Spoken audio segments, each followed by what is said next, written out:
Logan and John here. We're about to get started on our quarantine collab IPA. Figured we'll just introduce you to our system a little bit, and then we'll talk about getting mashed in. So this is our pilot system here. We have roughly 55-gallon system. We have a hot liquor or hot water tank, our mash lauter, and our boil kept. So we have, we're lucky enough to have pumps that move everything between each tank very easily, but it's the same idea as any homebrew setup. So now we're gonna get mashed in. We're gonna shoot for like 150 degrees on our mash.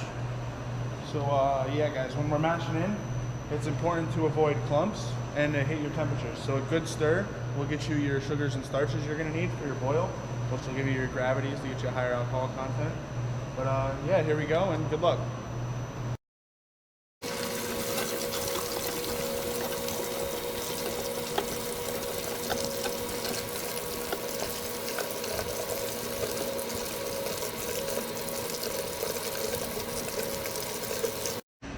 Alrighty guys, so me and Logan just got mashed in here, hit our temp perfectly at 150.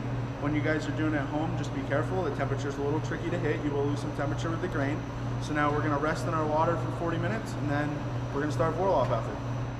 Alrighty guys, as you know, we got the pilot system going and we're gonna need somewhere to ferment. So we're gonna clean this fermenter. We're gonna start with a CIP, a little caustic acid, and then we're gonna sanitize.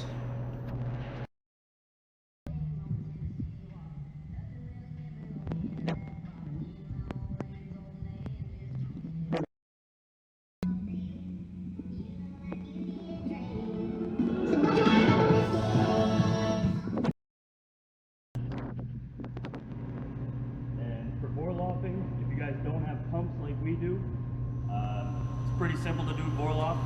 You can actually just come out of from under your false bottom, lead the liquid into a bucket or a pitcher, and then take that pitcher, go back up to your mash, and very gently dump it back over your mash.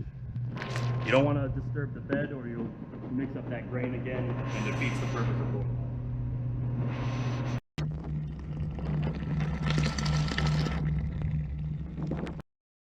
Guys, so we're starting our runoff here. So runoff should always go really slow. You don't want to pull any of that grain through into your boil, because when you boil grain, you'll get proteins, you'll get a nasty taste from it. So we're going to start doing that real slow here. You guys want to take a look? We're starting to go in there. Got a few gallons already. And now as we're going into the kettle, we are on an open fire system, so we heat right away because it takes a little longer to get to boil. So you can start heating that up and get everything rolling. Hey guys, so now we have our sparge started. We're doing 15 gallons of sparge on our 55-gallon system. Two reasons we sparge is one, to get our boil volume, and two, we like to rinse through our grain to get all the sugars possible from it. So you guys probably won't have as big as a sparge at home. So, and it doesn't have to be warm. It has to just keep it warm, not too hot, because you don't want hot sparge water. And we're all.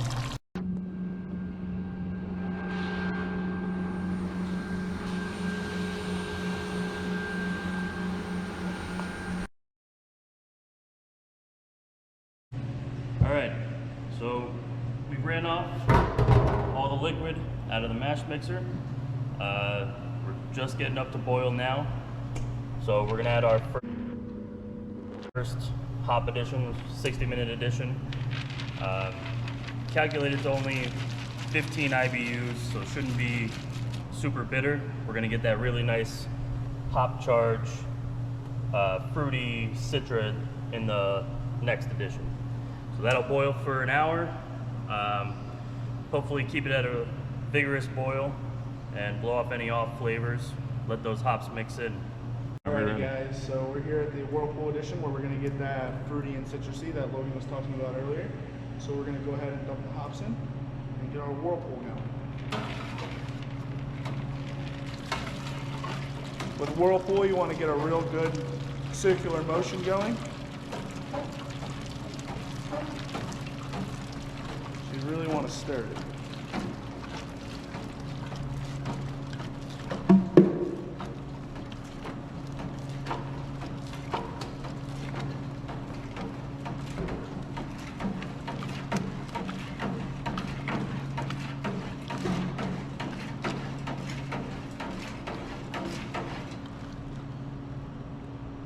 So in your hop additions, when you're thinking about it, so the way we have it calculated out for this IPA is earlier you had your hops in your boil, you're going to get more bitterness.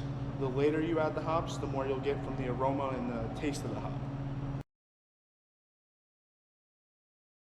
All right, guys, now it's time to start knocking out into our fermenter. So we're gonna come out of the drain from our kettle into our pump and through our wort chiller. We have our garden hose, water running through one side, the wort going through the other. Chill it down really quick. Then we're coming down into the bottom of our fermenter. We have a temperature gauge and an air stone, so we can monitor the temperature. We want to knock out right around 68 to 70 degrees, and we bubble oxygen through while we knock out. Oxygen is very important for a healthy fermentation. After this, we'll pitch the yeast.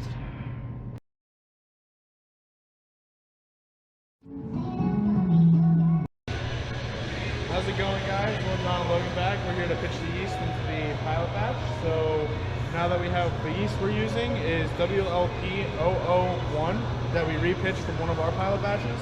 The link we left for yeast labs, your yeast will probably come in a pouch.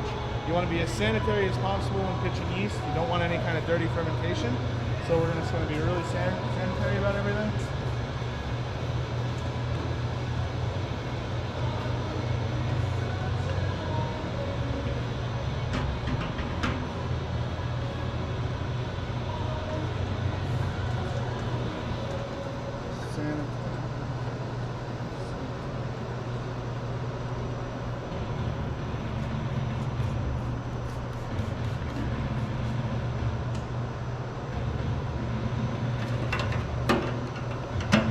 Guys, just time to wait for your fermentation.